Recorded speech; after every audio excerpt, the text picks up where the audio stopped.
Halo, Assalamualaikum warahmatullahi wabarakatuh. Nama saya Wildan Pratama, NRP 212160004 dari kelas 7 Sarjana Terapan Teknik Elektronika A.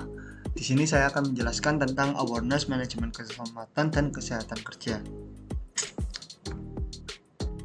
Untuk latar belakangnya sendiri yaitu keselamatan dan kesehatan kerja atau K3 adalah elemen esensial dalam keberhasilan operasional perusahaan yang berperan penting dalam menjaga kesehatan, keselamatan, dan kesejahteraan pekerja.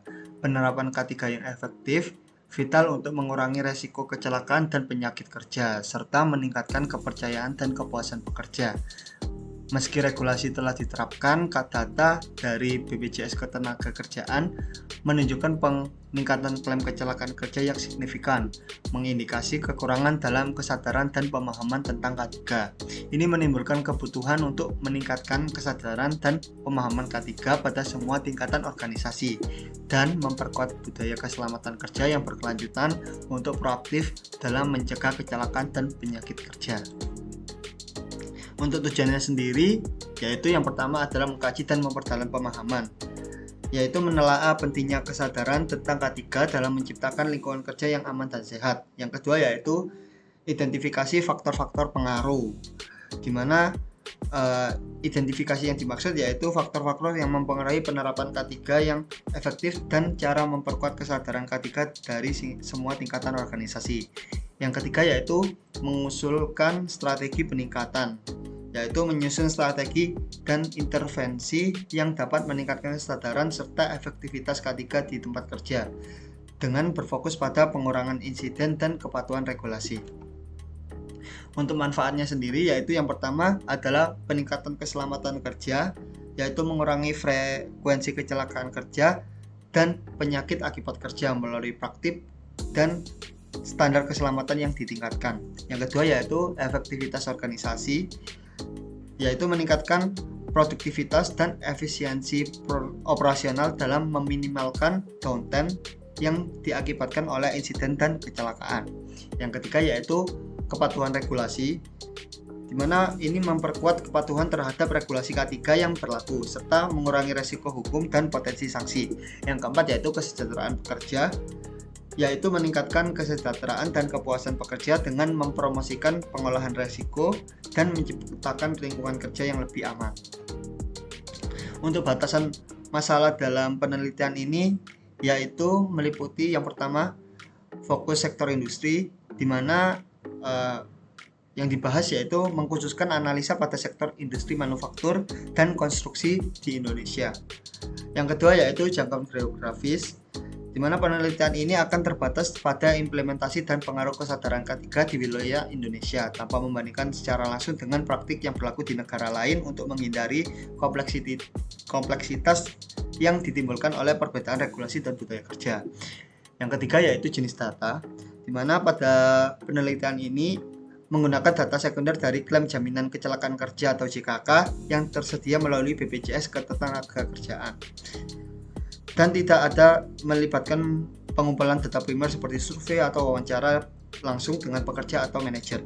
Yang keempat yaitu aspek waktu, di mana analisa ini difokuskan pada data klaim dari tahun 2005 hingga 2021.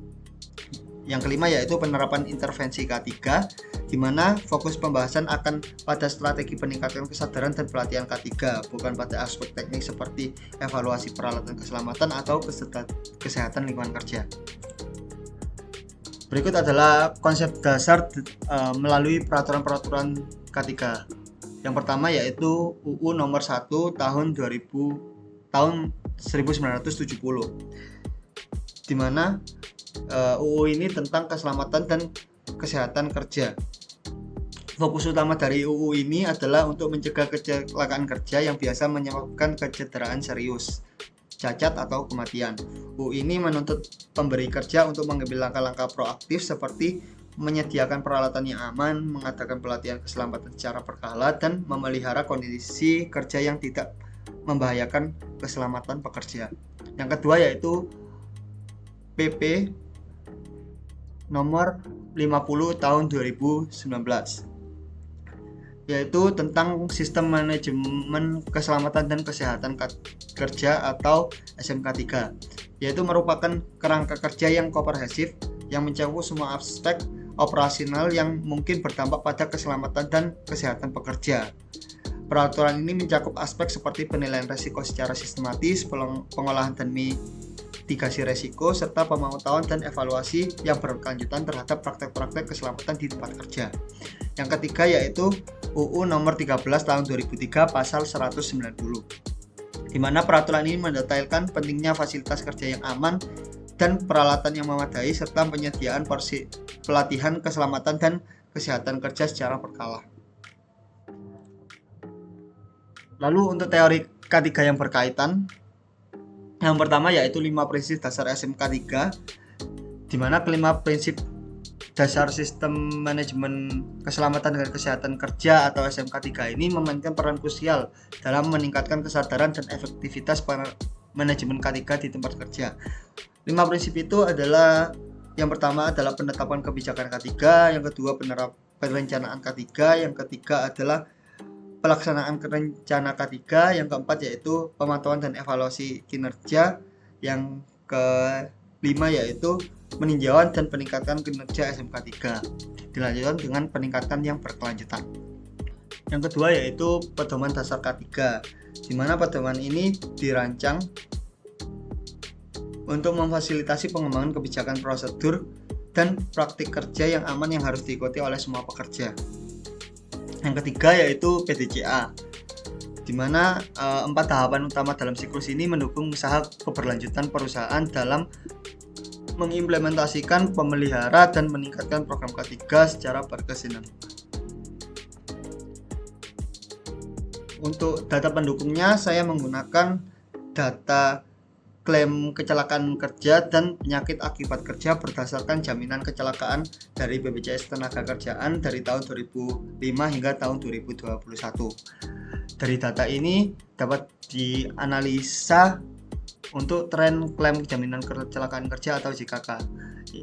Dapat dilihat dari grafik ini bahwa pada tahun 2005 hingga 2016 itu jumlah klaim stabil dengan rata-rata sekitar 90.000 sampai 100.000 klaim per tahun, menandakan kondisi kerja yang relatif stabil. Tapi pada tahun 2017 hingga tahun 2021 mengalami peningkatan yang cukup signifikan, di mana peningkatan dramatis dalam klaim mencapai puncak pada tahun 2021 sebanyak 234.370 klaim. Dari data ini dapat disimpulkan atau dianalisa dari beberapa perspektif. Yang pertama yaitu peningkatan kesadaran K3, di mana program-program peningkatan kesadaran mungkin telah berkontribusi pada peningkatan jumlah klaim yang diajukan, karena pekerja menjadi lebih sadar akan hak-hak mereka dan lebih cenderung melaporkan kecelakaan atau penyakit yang terjadi dengan kerja. Yang kedua yaitu perubahan kondisi kerja, di mana pertumbuhan industri dan perubahan dalam kondisi kerja mungkin juga meningkatkan risiko kerja dan penyakit terkait kerja. Ini mencerminkan kebutuhan untuk meningkatkan dan penguatan praktik keselamatan kerja di semua sektor. Yang ketiga yaitu perbaikan proses pelaporan, di mana perbaikan dan penyederhanaan proses ini menyebabkan juga mungkin peningkatan terjadinya klaim tadi, di mana ketika pekerja mudah untuk melaporkan klaim, itu dapat menyebabkan peningkatan jumlah klaim yang tercatat. Tren meningkat dalam klaim JKK ini khususnya dari tahun 2017 hingga 2021 menggarisbawahi pentingnya pengembangan strategi pencegahan yang lebih efektif dan mengimplementasikan manajemen risiko K3 yang komprehensif. Perusahaan di Indonesia perlu mengkaji data ini secara mendalam untuk mengidentifikasi area yang memerlukan perhatian dan intervensi, serta memperkuat kebijakan dan kontrol internal untuk mengurangi kejadian di masa depan. Untuk kesimpulannya sendiri yaitu yang pertama adalah peningkatan signifikan sejak 2017 menunjukkan pertumbuhan industri dan kesadaran pekerja. Yang kedua yaitu perlu strategi manajemen risiko yang lebih efektif, dan kebijakan keselamatan yang ditingkatkan. Yang ketiga yaitu dibutuhkan koordinasi erat dengan BPJS Ketenagakerjaan untuk proses klaim yang lebih efisien.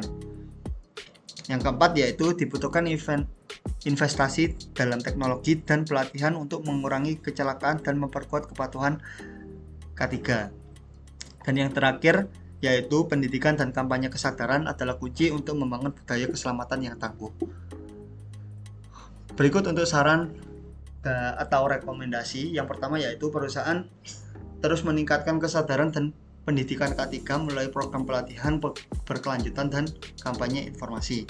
Yang kedua yaitu audit internal dan eksternal ditingkatkan secara berkala untuk memastikan kepatuhan terhadap standar keselamatan dan kesehatan yang telah ditetapkan. Yang ketiga yaitu meningkatkan kerjasama dengan BPJS Ketenagakerjaan untuk memastikan proses klaim yang lebih efisien dan mendorong pelaporan insiden yang lebih akurat. Demikian presentasi dari saya, kurang lebihnya mohon maaf. Assalamualaikum warahmatullahi wabarakatuh.